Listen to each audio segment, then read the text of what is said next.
मेरे मन में एक शंका उत्पन्न हुई कि जब सब कुछ प्रभु ही निर्धारित करते हैं, पूर्व से निर्धारित है, तो मनुष्यों के प्रयासों का क्या महत्व? क्यों प्रयास क्यों नहीं? होई सोई जो राम रचि रखा, ये प्रयास के बाद है। जब भगवान शंकर ने पूरा प्रयास कर लिया सती जी को समझाने का कि ये परब्रह्म परमात्मा है, ये राजकुमार नहीं है, पर सती जी के मन में संशय रहा कि अगर परब्रह्म परमात्मा है तो हे खग हे मृग हे मधुकर श्रेणी तुम देखी सीता मृग नैनी, ऐसा पूछ क्यों रहे? और यदि ये राजकुमार है तो सच्चिदानंद स्वरूप भगवान शंकर ने परम धाम सच्चिदानंद भगवान की जय करके प्रणाम क्यों किया? बार बार संशय जब बहुत प्रकार से समझा कर देखा भगवान शंकर ने और उनकी समझ में नहीं आया, तब उन्होंने कहा जो तुम्हारे मन अति संदेहु तो किन जाय परीक्षा लेहु, अब होई सोई जो राम रचि राखा को कर तर्क बढ़ावे साका अस कई जपन लगे हरि नामा।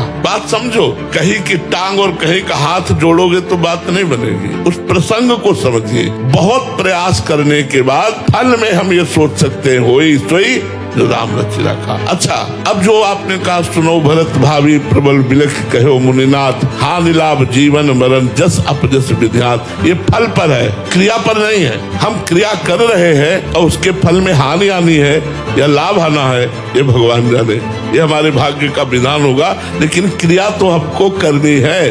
दोनों बातें, पहले में प्रयास के बाद फल पर हुई इसमें जो राम रचि राखा, इसमें क्रिया के बाद परिणाम पर हानि लाभ जीवन मरण जस अपजस विध्यात। क्रिया तो प्रधान है ही, कैसी बात करते हो? यदि आपके किसी ग्रस्त साधक के जीवन में कोई समस्या आ जाए, जैसे कि नौकरी चले गई या कोई अन्य समस्या आई, तो क्या वो किसी सांसारिक व्यक्ति से सहायता मांग सकता है या इसमें क्या भाव रखे? अगर पक्की निष्ठा है तो मंगबो भरो न पाप सो जो प्रभु राखे टेक।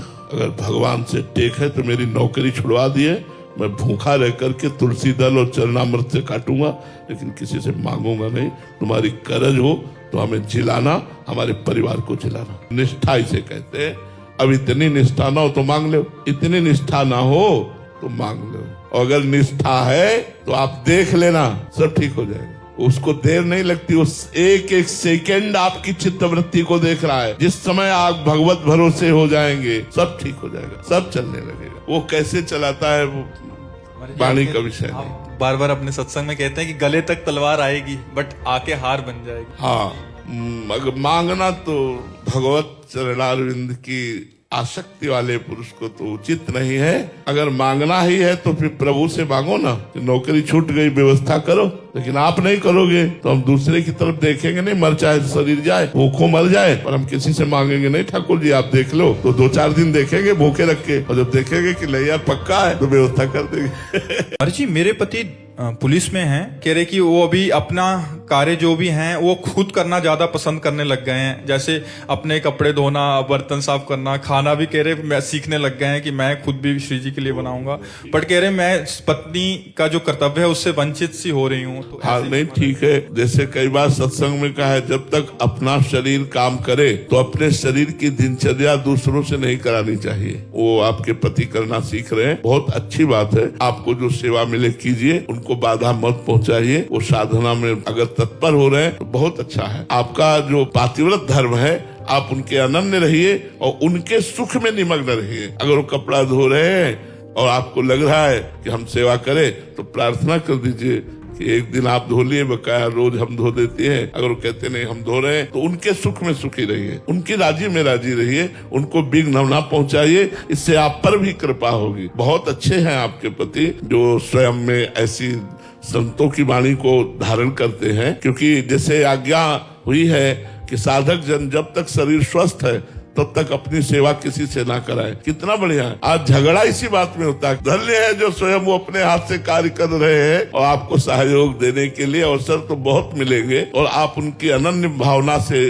भगवत भावना से रहें। यही सबसे बड़ी साधना है। आप किसी पर पुरुष की तरफ देखें नहीं, अपने पति को ही भगवत मानिए। यही, इसी से सब काम हो जाएगा। मेरे पापा मुझे नाम जपने के हर 10,000 नाम जपने पे 200 रुपया देते हैं महाराज जी। इससे मेरे को ज्यादा पैसे मैं कमा लूंगा तो मैं जल्दी जल्दी नाम जप करता हूँ। तो महाराज जी मैं लालच तो नहीं कर रहा, यहाँ करता रहूं।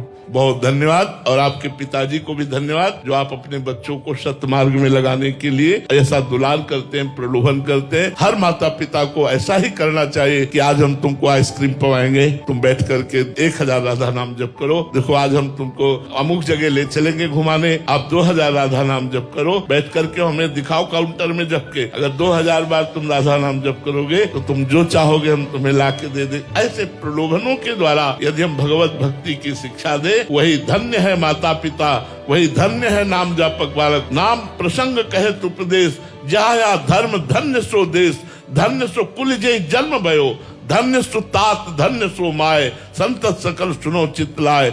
श्री हरिवंश प्रताप जस। जो नाम जापक है वो कुल धन्य हो जाता है, वो माता धन्य, वो पिता धन्य, वो प्रदेश धन्य हो जाता है जहाँ भगवान का भक्त जन्मता है। तो इनमें जो आप संस्कार डाल रहे हैं, ये संस्कार इनके जवानी में जब फलीभूत होंगे तो एक सदगृहस्थ भागवत होंगे, सदगृहस्थ धार्मिक पुरुष होंगे ये, क्योंकि नाम इनकी बुद्धि को परम पवित्र कर देगा। धन्य है वो माता पिता जो अपने बच्चे को ऐसे सत्मार्ग में लगाते हैं। और बच्चों को प्रलोभन दे के लगाना ये कोई बड़ी बात नहीं है और ना इसमें कोई निंदनीय बात है, ये आपका कर्तव्य है।